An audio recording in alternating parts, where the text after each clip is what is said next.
Assalamualaikum warahmatullahi wabarakatuh. Di sini saya dan kelompok saya akan mempresentasikan laporan praktikum pembuatan larutan.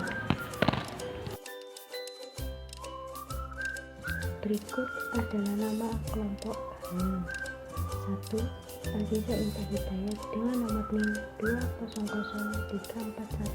2001416172773. 2.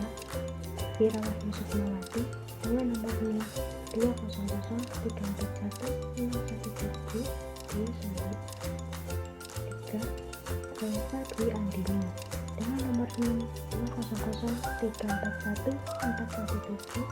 2003417417294. Yang pertama yaitu tujuan praktikum. Tujuan praktikum yaitu untuk mempelajari dan melatih cara pembuatan larutan dengan konsentrasi tertentu. Yang kedua adalah alat dan bahan praktikum. Alat-alat praktikum terdiri dari 1. Gelas arloji, 2. Gelas kimia 50 ml, 3. Gelas kimia 100 ml, 4. Lampu ukur 50 ml, 5. Pipet tetes, 6. Sendok, 7. Spatula, dan 8. Timbangan analitik. Bahan-bahan praktikum yaitu Aquades. Prosedur percobaan untuk NaOH. 1. Dihitung jumlah massa NaOH yang dibutuhkan saat konsentrasi 0,75 mol dan 0,5 mol. 2. Ditimbang massa NaOH yang telah didapatkan dari perhitungan tersebut dengan timbangan analitik dan NaOH berada dalam gelas kimia. 3. Dimasukkan air dalam gelas kimia untuk melarutkan NaOH, kemudian diaduk dengan batang pengaduk. 4. Dituangkan larutan NaOH yang sudah jadi ini ke dalam labu ukur yang telah diberi label. 5. Ditambahkan Aquades sampai volumenya 50 ml dan gunakan pipet tetes jika volumenya masih kurang dari 50 ml. Nah, yang selanjutnya yaitu adalah prosedur percobaan. Prosedur percobaan untuk NaCl adalah yang pertama, dihitung massa NaCl yang dibutuhkan. Jika konsentrasi NaCl 0,5% dari 1%. Selanjutnya dimasukkan NaCl ke dalam gelas kimia. Letakkan di atas timbangan analitik lalu dikalibrasi. Setelah itu dimasukkan NaCl ke dalam gelas kimia tersebut dan ditimbang sesuai dengan massa yang didapatkan dari perhitungan sebelumnya. Selanjutnya dimasukkan Aquades ke dalam gelas kimia untuk melarutkan NaCl, kemudian diaduk dengan pengaduk. Dan yang terakhir, ditambahkan Aquades sampai volumenya 50 ml. Nah, lalu kita masuk ke pembahasan. Larutan didefinisikan sebagai campuran homogen antara dua atau lebih zat yang terdispersi baik sebagai molekul, atom maupun ion yang komposisinya bervariasi. Larutan dapat berupa gas, cairan, atau padatan. Banyaknya zat terlarut dalam pelarut pada larutan tersebut dengan konsentrasi. Suatu campuran dikatakan homogen jika susunan komposisinya seragam, sehingga tidak teramati adanya bagian-bagian yang berlainan. Larutan terdiri atas zat pelarut dan satu atau lebih zat terlarut. Larutan dapat dibedakan menjadi larutan encer dan larutan pekat, di mana larutan encer adalah larutan yang mengandung sejumlah kecil zat terlarut relatif terhadap jumlah pelarut. Sedangkan larutan pekat adalah larutan yang mengandung sebagian besar zat terlarut. Pelarut adalah medium tempat suatu zat lain melarut. Zat terlarut adalah zat yang terdispersi di dalam pelarut. Pelarut dan zat terlarut harus ada, yang mana keberadaan keduanya menggunakan perbandingan. Perbandingan tertentu suatu kebutuhan praktikum. Suatu zat pada saat tertentu dapat berupa zat terlarut dan pada saat yang lain dapat berupa zat pelarut. Pada percobaan ini menggunakan padatan NaOH dan bubuk NaCl. Kemudian dilakukan perhitungan massa NaCl dan NaOH dengan metode persentase. Dalam hal ini maka diperoleh massa NaCl 0,5% sebanyak 0,25 gram dan massa NaCl 1% sebanyak 0,5 gram. Sedangkan massa NaOH 0,5 M diperoleh 1 gram dan massa NaOH 0,75 M diperoleh 1,5 gram dibuat dengan melarutkannya ke dalam aqueous.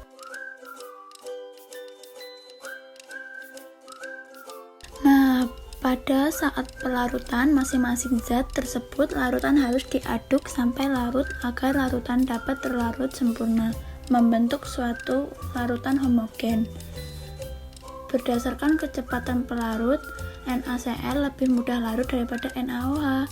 Hal ini disebabkan karena ukuran partikel NaCl lebih kecil dibanding dengan NaOH. Padatan terbentuk serbuk halus memiliki luas permukaan bidang sentuh yang lebih besar daripada padatan berbentuk lempeng atau butiran. Semakin luas permukaan bidang sentuh partikel, maka frekuensi tumbukan akan semakin kecil sehingga reaksi dapat berlangsung dengan cepat. Begitu juga apabila semakin kecil luas permukaan bidang sentuh partikel, maka semakin kecil tumbukan yang terjadi antar partikel, sehingga reaksi akan berlangsung lambat. Karakteristik keping yang direaksikan juga turut berpengaruh, yaitu semakin halus keping itu, maka semakin cepat waktu yang dibutuhkan untuk bereaksi. Sedangkan semakin besar keping itu, maka semakin lama waktu yang dibutuhkan untuk bereaksi. Dalam pembuatan larutan NaCl dalam pelarut air terjadi interaksi ion diperoleh antara senyawa ion diperoleh dengan molekul air. Molekul air bersifat polar dengan muatan negatif lebih berpusat pada atom oksigen. Pada proses pelarutan NaCl, kutub negatif mengampung Na+ yang bermuatan positif dan hidrogen menampung atom Cl- yang bermuatan negatif. Jika interaksi ion dipol lebih besar dari gaya tarik antar ion dan gaya antar molekul air, maka proses pelarutan akan berlangsung. Dalam hal ini akan terbentuk ion tersolvasi dari senyawa NaCl, yaitu Na+ dan Cl-, di mana solvasi yaitu pengurangan partikel zat terlarut oleh molekul atau pelarut. Jika pelarutnya air disebut hidrasi, dan pada saat pelarutan NaCl pada air tidak terjadi perubahan warna karena larutan yang terbentuk adalah larutan sejati, yaitu komponen-komponennya tidak akan terpisah jika didiamkan, dan larutan tersebut adalah larutan yang tidak ada bidang batas antara terlarut dan pelarutnya. Artinya tidak dapat dibedakan antara pelarut dan zat terlarut serta sama-sama bersifat polar. Hal ini sesuai dengan sifat-sifat larutan.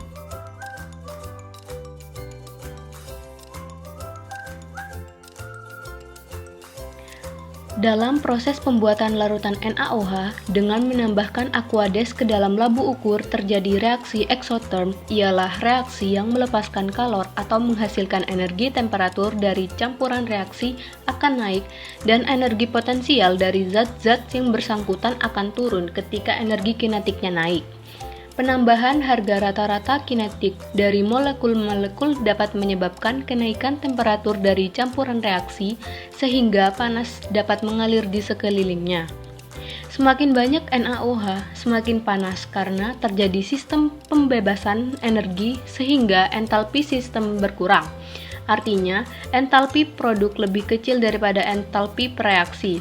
Titik didih NaOH lebih rendah dibandingkan dengan air, sehingga pada saat NaOH ditambahkan jumlah yang banyak, terjadi keadaan semakin panas.